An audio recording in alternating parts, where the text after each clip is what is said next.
Omkar sir, India गठबंधन की जीत की सबसे पहले आपको बधाई। और आज की जो प्रेस वार्ता हो रही है उसका क्या एजेंडा रहने वाला है?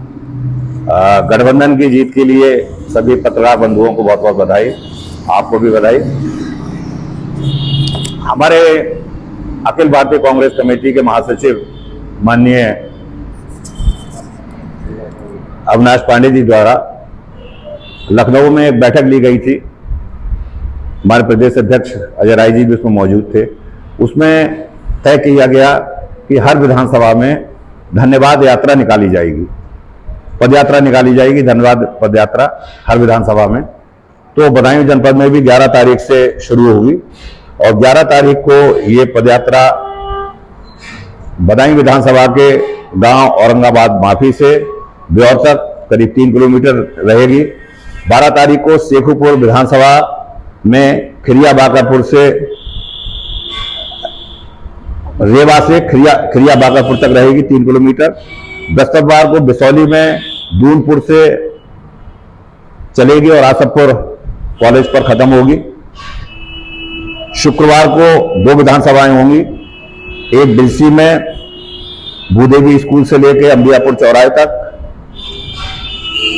शनिवार को 15 तारीख को आखिरी हमारी पदयात्रा धन्यवाद पदयात्रा दातागंज में शुरू होगी। दातागंज जो मंगल की बाजार है, जो हमारा कांग्रेस का कार्यालय, वहां से शुरू होकर गनगोला पर जाकर खत्म होगी 3 किलोमीटर। इस तरीके से 6 विधानसभा पर हम लोग धन्यवाद यात्रा निकाल रहे हैं और इनके सबके प्रभारी नियुक्त कर दिए गए हैं। दातागंज में श्री आतिफ खान साहब हमारे उपाध्यक्ष हैं, वो इसके कोऑर्डिनेटर रहेंगे और साथ में हमारे शाहराजा साहब जो इसके महासचिव हैं वो रहेंगे। बिसौली में सोमेंद्र यादव जी रहेंगे हमारे कोऑर्डिनेटर और हमारे लोकपाल सिंह रहेंगे, उपाध्याय सुधीर उपाध्याय जी रहेंगे और शेखुपुर में वीरेश तोमर जी हमारे उपाध्यक्ष जी रहेंगे, वीरपाल सिंह जी रहेंगे और बदायूं में हमारे सफी अहमद साहब रहेंगे और दिग्विजय सिंह रहेंगे। ये लोग कोऑर्डिनेटर बना दिए गए हैं और ये यात्राएं हमारी कल से शुरू हो जाएंगी।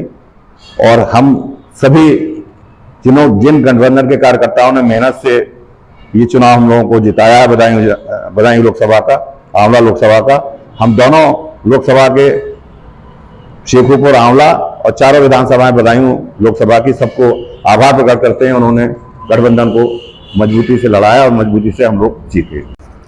ओमकार सर, हम ये भी जानना चाहेंगे, आपने इंडिया गठबंधन को बहुत तन मन धन से लड़ाया, बदायूं की सीट भी आपने निकलवा के दी। क्या कुछ परिवर्तन होने वाले हैं अब बदायूं में? इस पर कुछ प्रकाश डाल पाए आप? देखिए, उस समय जब धर्मेंद्र यादव जी यहां से जीते थे, और मुझे कहने में कोई संकोच नहीं है, बदायूं के नागरिक होने के नाते उन्होंने मेडिकल कॉलेज दिया, यहाँ सड़कों का अंबार दिया। धर्मेंद्र यादव जी ने यहाँ पर बहुत काम कराए। आप ये बता दीजिए, पिछले 5 सालों में भारतीय जनता पार्टी के सांसद रही, उन्होंने एक काम भी अगर करा हो तो वो कोई भी हमारा भाजपा का मित्र बता सके तो बताए। लेकिन अब जब आदित्य यादव जी यहाँ से सांसद हुए हैं, नीरज मौर्य जी यहाँ से सांसद हुए हैं, तो निश्चित रूप से जो विकास थमा हुआ था, मेडिकल कॉलेज जो बिल्कुल अपंग स्थिति में, आप लोग जानते हैं, नाम का मेडिकल कॉलेज है, वहां पर कुछ नहीं है।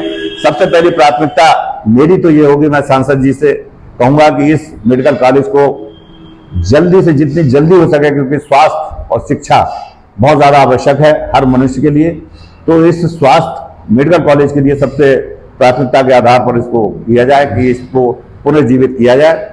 और शिक्षा के लिए जो यहाँ पर शिक्षा के लिए जो भी इंस्टीट्यूट आ सकते हैं वो किए जाएं।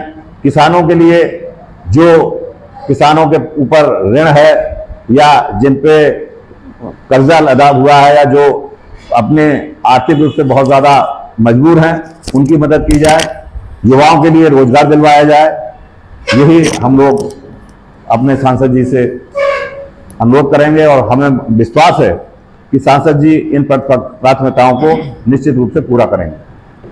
ओमकार जी, हमने गांव-गांव जाके चुनाव कवर किया और हमने वहां पे एक समस्या देखी कि खुला पशु की समस्या। जो खुला गौवंश की समस्या है, और ये बहुत गंभीर समस्या है। इस समस्या के बारे में आप किस तरह से समाधान करेंगे? ये निश्चित रूप से आपका बिल्कुल सही प्रश्न है। और ये समस्या जब हम लोग गांव में जाते थे तो सबसे बड़ी परेशानी लोगों को यही थी। और इसके लिए भी जो सांसद निधि से हो सकता है, चूंकि प्रदेश में भारतीय जनता पार्टी की सरकार है, मुख्य दायित्व उनका बनता है, लेकिन निश्चित रूप से सांसद जी का जो भी इसमें रोल होगा वो सकारात्मक होगा। और इसमें जो है इन छुट्टा पशुओं के बारे में कुछ ना कुछ निदान निकालने की समस्या अवश्य दूर की जाएगी। तो इंडिया गठबंधन को आप आगे देखते हैं सरकार बनाते हुए? क्या संभावना है इसकी? देखिए, अभी तो चूंकि भाई संख्या बल उनका ज्यादा था जी, और सरकार उनकी बनी। अभी इस बारे में कहना बहुत जल्दबाजी होगी, और आगे जाके इनके कर्मों पर, इनके कार्यों पर निर्धारण होगा कि सरकार चला पाएंगे या नहीं चला पाएंगे। लेकिन अभी तो सरकार बनी है और चलना है, और संख्या बल उनके पास है तो उन्होंने सरकार बनाई है। तो अभी से कहना बहुत मुश्किल है कि क्या होगा, बहुत गर्व की बात है। लेकिन यह है कि इनके कर्म तय करेंगे कि सरकार कहां तक चलेगी। धन्यवाद।